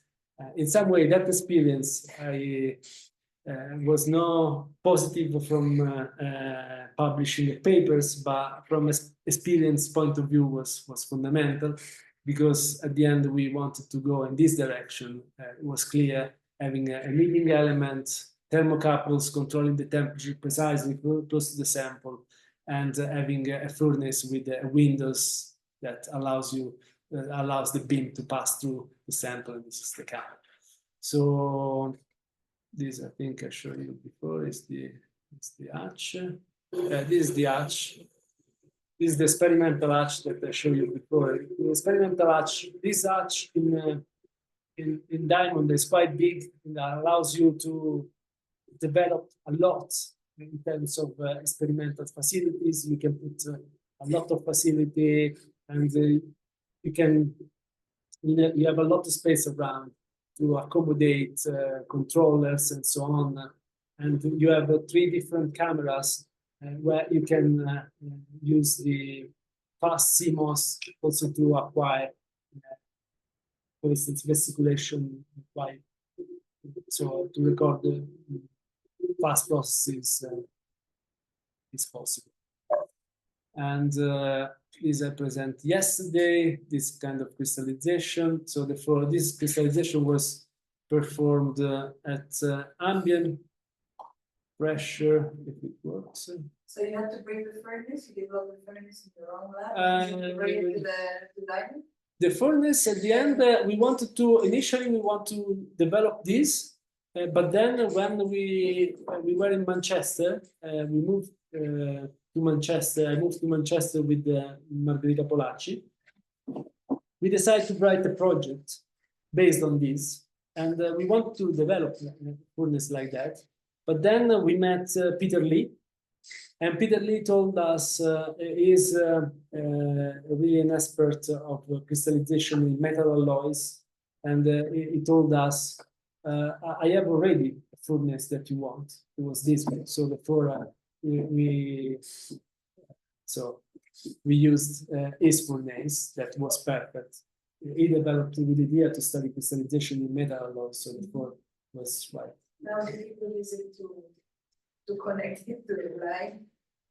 That was developed with the idea to be as a furnace for a beam line, basically. So therefore was originally thought, and from engineering point of view was built for that purpose. In fact, you have these windows here and the windows on the other side in order that to have the beam able to pass through the furnace, to pass through the sample. So this is the window, basically. And you have another window on the other side. And okay, this crystallization we saw. Yes, it doesn't work. So this was performed. This is the first experiments that we performed in 2016 at ambient pressure, high temperature. Okay, with a basaltic melt. We discussed this yesterday, also this yesterday. Okay. The other furnace that was developed in parallel with ours is this one, is what Rafael and I used in two years ago at Elettra. This furnace is really portable, it's really tiny. You have basically the temperature is induced by this is induced by magnets, so it's magnetically induced. You have a quartz tube around your. So this is your sample. This is the ring, the magnet ring that will heat it up quite quickly. Your sample. There is a space between these two and these two where the beam will pass through. You have a quartz tube that will protect your sample. You can use the crucible whatever you want. I think they use aluminum. We use aluminum. What's that? Aluminum. They can use graphite. Depends. And then this is not a beamline. No, this is a beamline. Yes, this is a beamline. Yeah, this is the Elettra beamline. This is where the beam will enter. The beam will pass through the sample and will reach the camera here. And here you have the picture of the initial hydrous sample, and then the circulation was induced, basically. And this system can rotate because it's attached to a rotation stage, so therefore you can acquire 3D images through time. And at Elettra, you can perform this kind of experiments. Of course, the processes should not be really fast. You cannot acquire a 3D image every second because the flux of Elettra is much lower than the flux that you have diamond or SLS. So therefore, Elettra will reach that level in basically 2 years. They will have an upgrade next year. So therefore, probably in 2026, at the end of 2026, it will be possible to perform experiments like a diamond and like SLS. So far, no, you can investigate to slow processes. But this is another furnace that is really interesting. This furnace is interesting also for another aspect. You can increase the temperature and cool down the system rapidly. So since it's induced by this magnet, you can really quickly increase the temperature and decrease the temperature. So it's quite good for that reason. And this can be developed also. The idea of Marco Prasek, that is the guy that is in charge of it, to also have the possibility to circulate gas inside and to control the fugacity, like the gas mixing fugacity that I introduced for the ex situ experiments. So this guy will have in the future also this possibility to at ambient pressure, of course, but it will have the possibility to control fugacity as well in the near future. Then still we stay at ambient pressure, but here we induce deformation.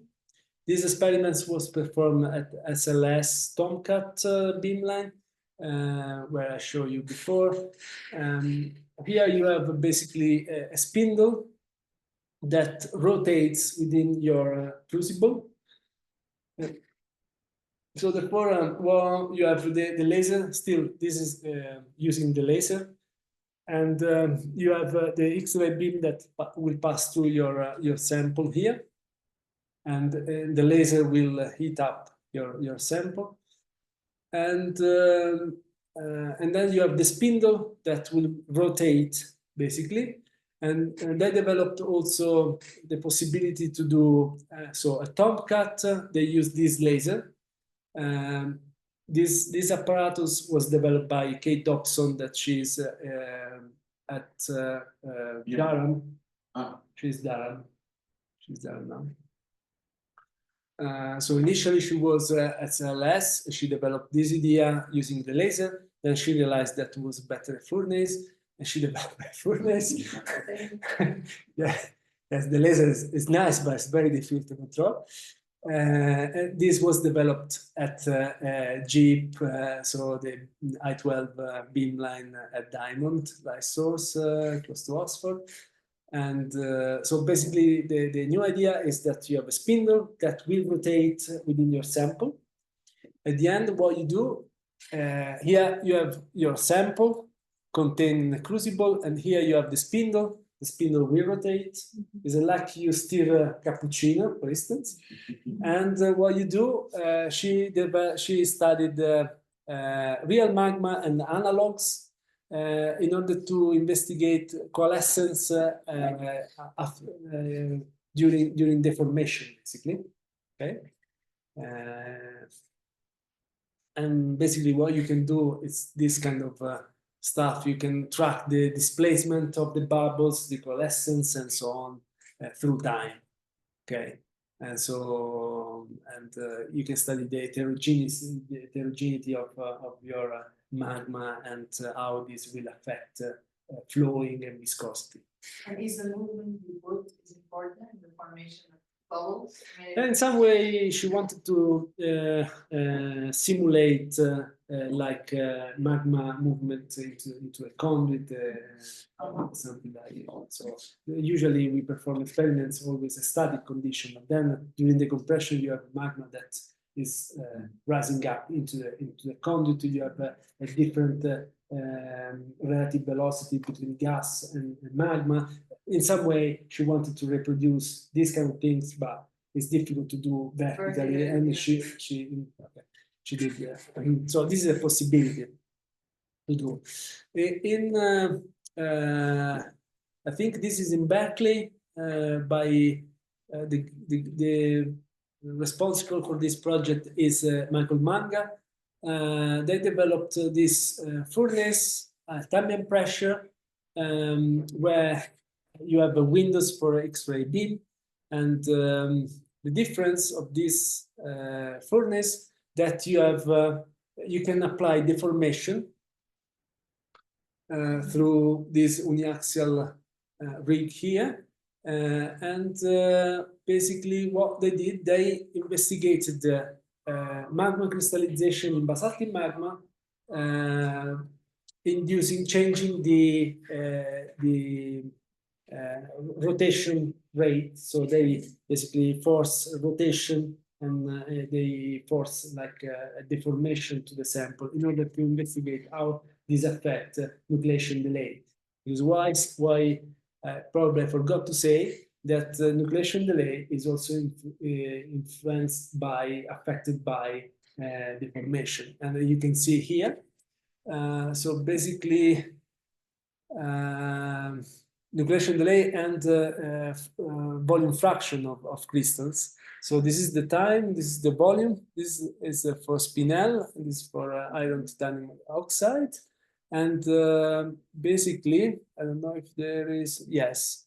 Here you see that there is several strain rate applied to the sample in order to investigate how this strain rate affect crystallization. The triangle is very static, classic experiment static, and all the others, basically you have here, this is the crystal number density, and this is the volume fraction. So it means that inducing a deformation into a magma, you will accelerate kinetics, and you will form more crystals.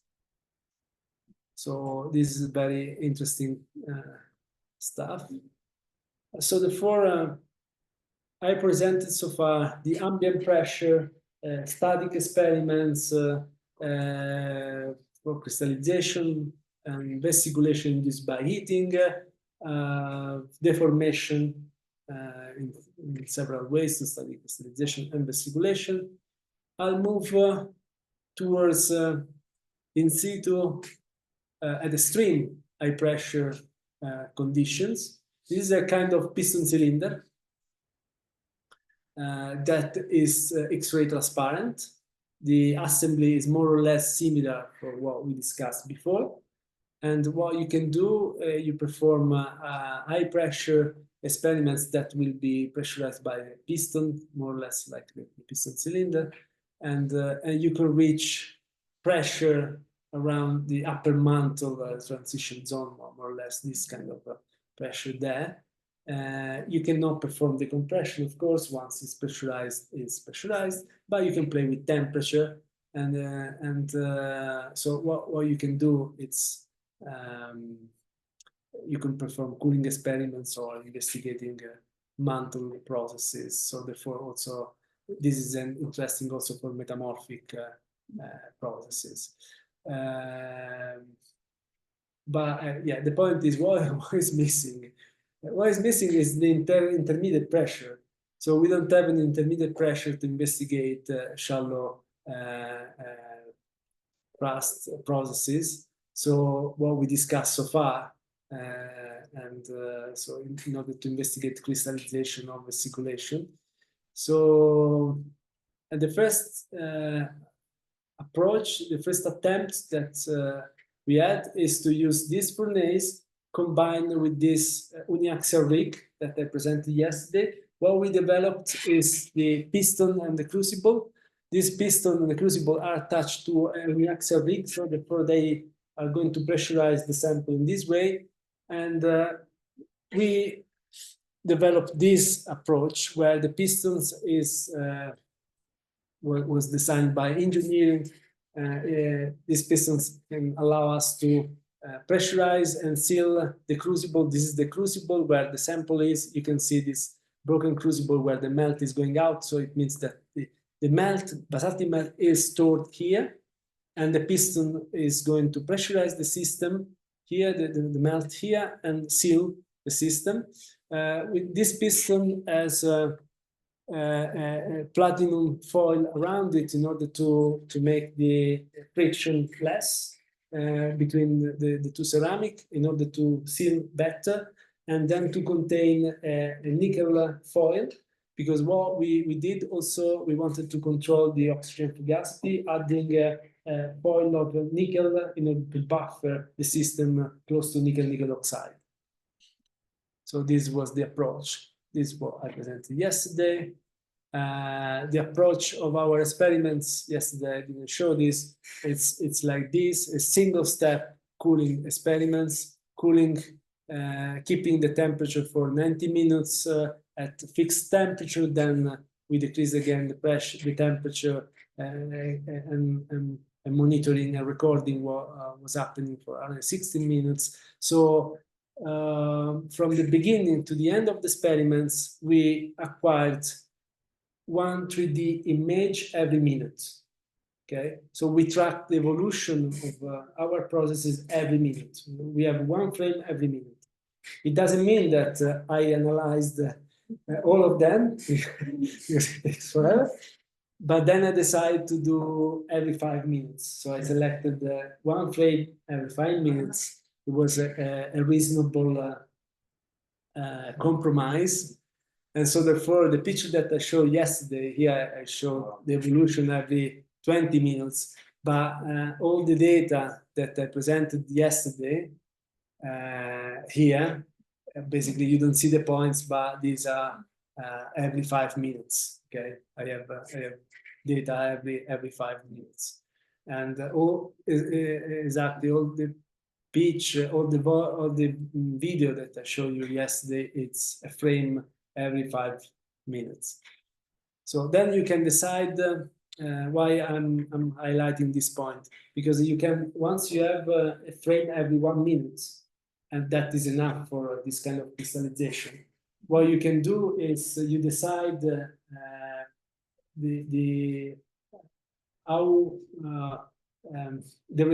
time resolution that you want in your data. So if you want to analyze every 1 minute because it's needed, because you see something that is really fast, you can do it. If you see that in 4 minutes doesn't happen anything important, you can decide to have a different time resolution. For instance, for bubbles, we understood that we need every 1 second, because particularly when you have coalescence of bubbles, the coalescence can occur in 2-3 seconds. So if you do every 4 seconds, 5 seconds, you will lose the process mode. So therefore, you have to decide before how you want to acquire your sample, and this is important. You have to decide at the beginning. Another aspect that I didn't mention, that I want to mention, that is important for the experiment, is that the beginning, when you perform yeah, you can see here. You can see here. So the distance between the sample and the detector, in this case, when Don Becker performed the compression experiments and the simulation, the distance is very short because they didn't want any phase contact. They didn't need any phase contact because what you want to track is vesicle against, so that is a well contrasted against the glass, because the vesicle it's void and the glass will be as a density. So therefore, you don't need to work in phase contrast mode. You want to work in absorption mode. And instead, if you remember before, I show you the distance between our furnace and the is 2 meters, the distance between our detector. So that is the setup for crystals. When we work with bubbles, we decrease the distance and we put like, remember it was 50 centimeter in diamond. You have 50 centimeter distance between your sample and your detector. And yeah, it was really so therefore this aspect is important when you decide, okay, I want to investigate bubbles, I want to investigate crystals. The setup at the synchrotron will change, and will change also the resolution that you want. For instance, for the crystallization here, I used every frame, every 3D image is made by, in this case, by 1440 projection, so 1440 projection, every 180 degree. Okay, so therefore the sample will rotate all the time during the experiment. One frame will be acquired every 180 degree. Okay, in this 180 degree, I acquired 1440 projection.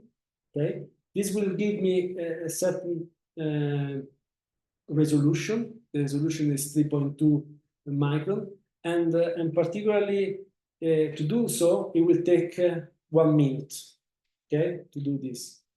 If I want to accelerate my acquisition, I have to reduce this projection. So therefore, usually for bubbles, we use like a 900, something like this. You don't want to reduce too much, because then the quality of your image will be worse, and then you can use it. So you have to balance, but in order to make the acquisition faster, you have to reduce the number of projection that you acquire.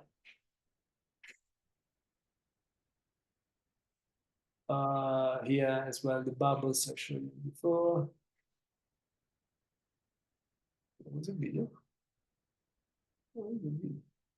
Remember that I have the bubbles that we produce during. So as you can see, the coalescence is quite fast. This I think every 10 seconds, more or less. We took this picture. So this is just one slice every second. Basically, you can see in real time what is going on. And this was 3D images constructed every more or less 10 seconds.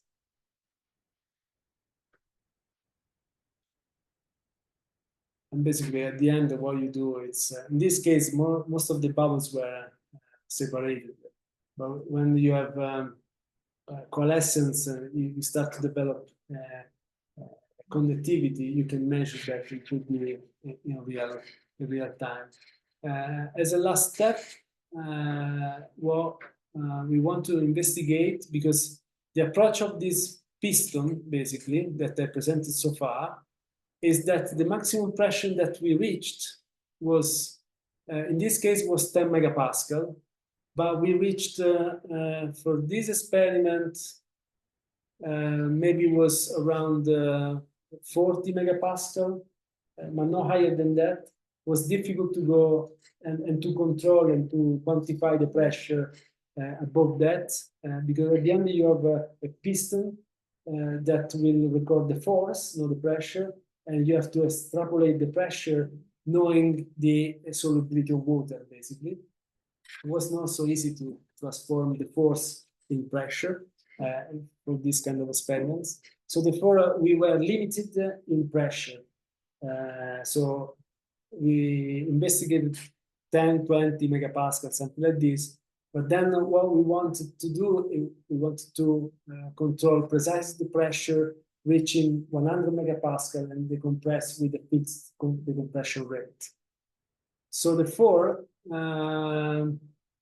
what we developed this internally pressured vessel that is connected to a pressure controller.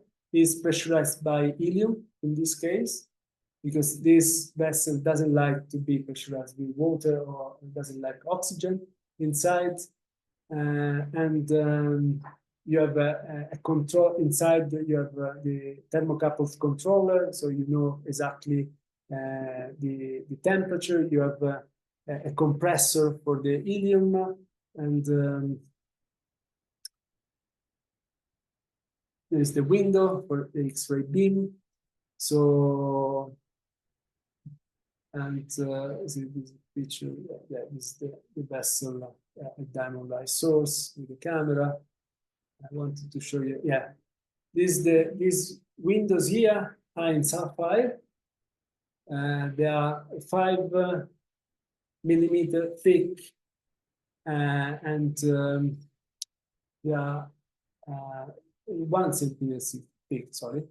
They are in sapphire, and they are keeping the pressure of the system from this side and the other side.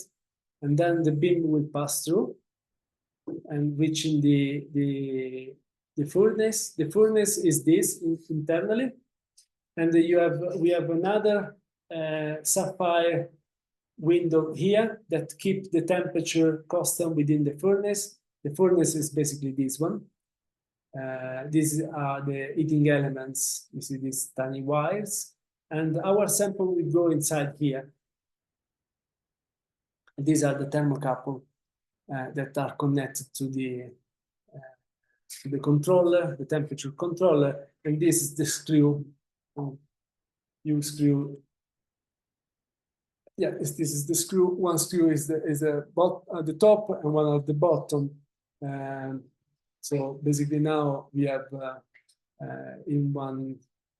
So if you remove this, so you will take out the furnace. And for the first experiments that we performed, since we didn't have any rotation, it doesn't rotate inside the sample.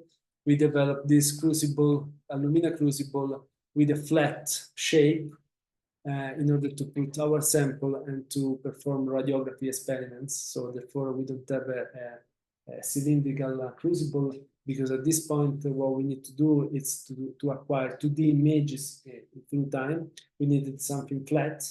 So we developed this flat crucible in order to put inside here. So, and the beam will pass through here. The sample is just in the middle, and they will go out here. There are another window on the other side. And these are the experiments that partially I showed yesterday. So we performed experiments, decompression experiments, at superliquidous condition, no crystals. So in order to see the evolution of bubbles through time in a liquid magma, and here subliquidus condition where crystals were able to form. And you see that the evolution of the bubble shape are completely different. You have more different connectivity, the coalescence kinetics is completely different. But we were able to investigate this just in 2D. These are a bit of the results. We were able to track what I showed you before, the interconnection, the coalescence, and the recovery time, in order to better understand how our gassing works. And so these are the results that I have presented yesterday. And we are at this stage. At the moment, what we are doing is we are developing this. So we will have the furnace on the top end of the vessel, and on the bottom top, and on the bottom part, that there is another screw you can open. We will put the vessel, the crucible with our sample, and there will be a rotation stage attached that will be basically controlled by a rotation machine, basically, that is outside, but still the system will be sealed, and our sample will be able to rotate internally. We are still developing this. So next month I don't know if this works. Yeah, it works like this. Yeah, it rotates like that, and will allow us to perform tomography experiments at high pressure, high temperature. So I received today the confirmation that we will have a beam time in January. So the first experiment with this will be performed in January 2025. What is the pressure range? So far we can reach 100 megapascal. Oh, okay. So and where is the pressure? How is the pressure pumped in this case? the pressure, sorry? How is the pressure raised in this case, or pumped, regenerated? How do you pressurize? How do you pressurize it? With helium. So you have this system. Okay, so the capsule goes on top of it. Yeah. Okay. So basically, you have two parts where you can open this. You have the top part and the bottom part. In the top part, there will be the furnace. The bottom part, we will put the rotation with the sample, and we modified this one basically. This part is basically at the moment there is this stuff that is closed on the top.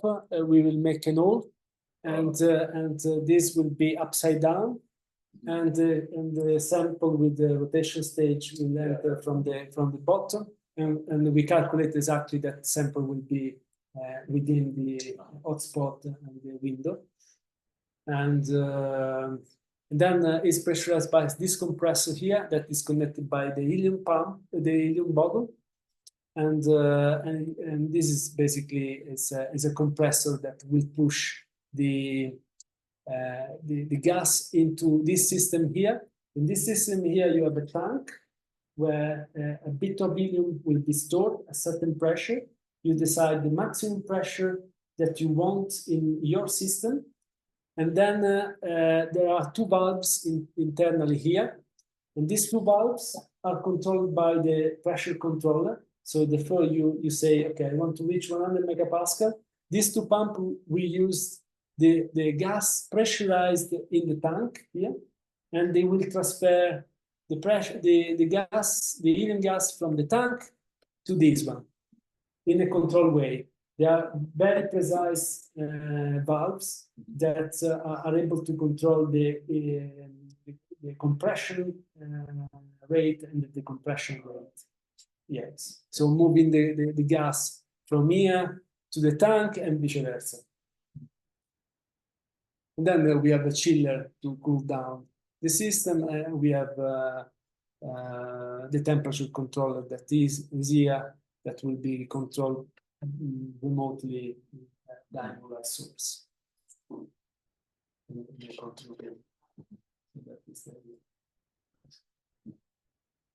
Is what we are doing at the moment. So you have to bring everything to the line.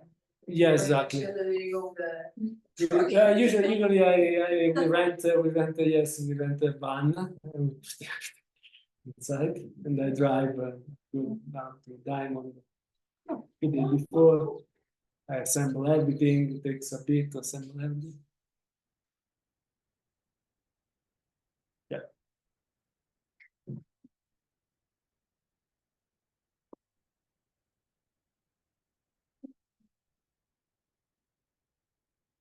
Questions?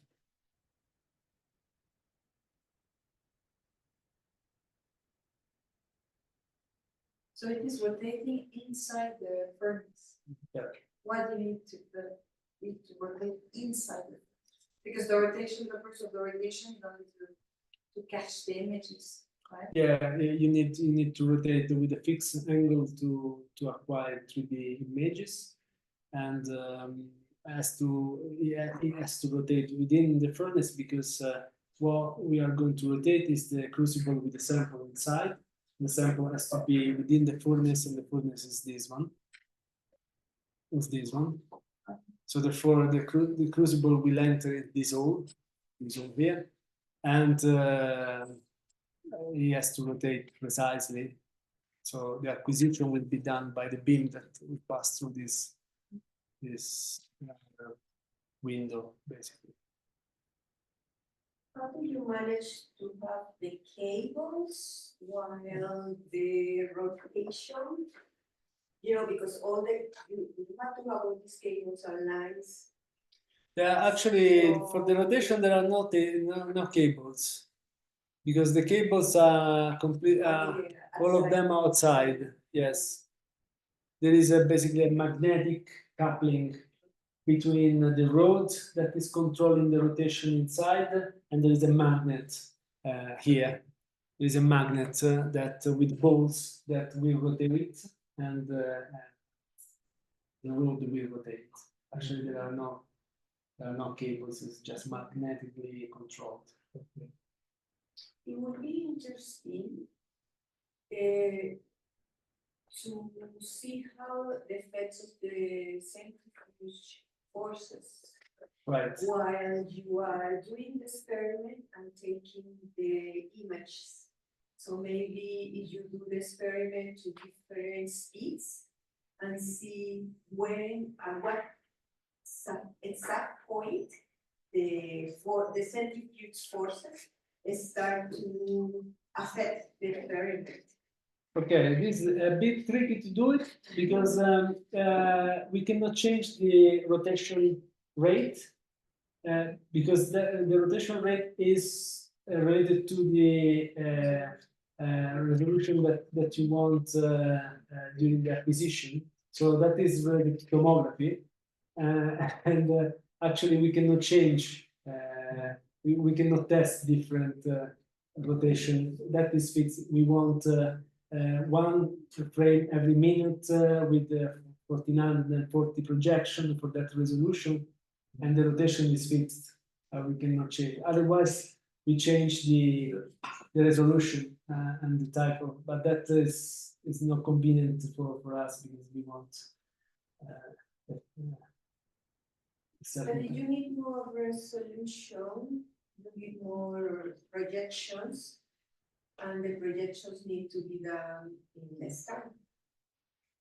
So that's why I thought it was the speed. I mean, indirectly you can, but I don't know because he's the technician, so when you say, okay, I would like to reach certain resolution, so that is related to the amount of projections is going to have. Yeah. So Yeah, exactly. So in the equipment, it doesn't matter how much you change the resolution; it's always the same speed, that rate? So what I mean is that if I change the number of projects, so the unique way to change the rotation is to change the number of projection, or but then it can slow down. So if I use, I don't know, over 180 degree, I take 1,800 projection. It means that I can slow down the acquisition. That for crystallization I can do. Of course, it will be a small change in rotation, though. I don't think so I cannot use the rotation for the fast rotation that I'm using for bubbles to apply for crystallization. Otherwise, I'll have a too low resolution. I don't see anything. So therefore, what I'm trying to say that I really cannot test the different rotation that will make the difference to see. You see what I mean? It's no, that would need a specific experiment only for testing the centrifuge effect. Yeah. But then magma is not a good material to do that. You need to use something else. That doesn't work for magma. It's too viscous. It's too viscous. It's too viscous. Yeah, they don't. I don't think they. It's relatively slow. You know? I mean, you can make it faster, but then you don't see anything. Yeah. Yeah. For bubbles, if you remember, for bubbles, maybe when you have so these kind of things, you see that some of those are now they are okay, but if you see when you see some of them they are not closing perfectly, they are like this one. So maybe some movement, you have some movement because the rotation this is rotating, of course, and it depends also. Here we were at very high temperature, so therefore the magma was really liquid. But it's actually they are not really moving around, so they are just that your when you reconstruct, you see the movement a bit. Yeah. They do a bit like this. Yeah. Or the spiral a little bit, but that's already very slow velocity. If you increase the velocity, then you longer then. Yeah, exactly. There is no way to measure the effect then. Because no, because you don't reconstruct them. You reconstruct half here, half. Yeah. And you would need to get projections every half a second. Yeah, exactly. You have to reduce the number of projections at that point. But then the risk that then if you do that, you will decrease the quality of the images. So if you want to take the films around the bubbles to study coalescence, it's really important to keep a bit of resolution. Yeah.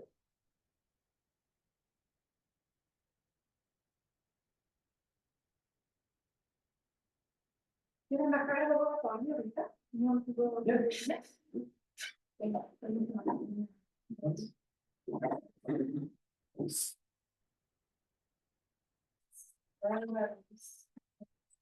Ah, sí.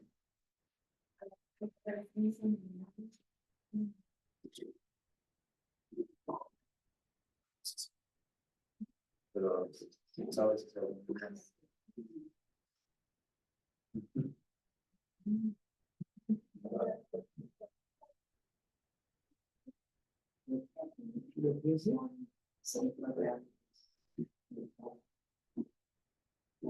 Vamos al laboratorio. Que la mía dice que no está actualizada. Vamos a ir al laboratorio de microtomografía de aquí. Pues ahorita cierro la sesión. Ah, ok, doctora, está bien. Chao. Ya fui a la página.